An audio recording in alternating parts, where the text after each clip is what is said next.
Regan's about to build himself a racing car. We're going for the chassis first. He's gone for the steel ladder. Next we have the wheels. He's gone for wire wheels again. Suspension is going to be wishbone. Brakes are going to be drum. Engine size is going to be the Jap 4B 500cc. Bodywork, aluminium.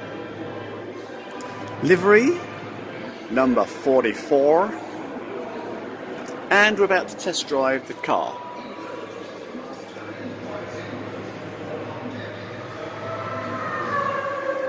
And he's off.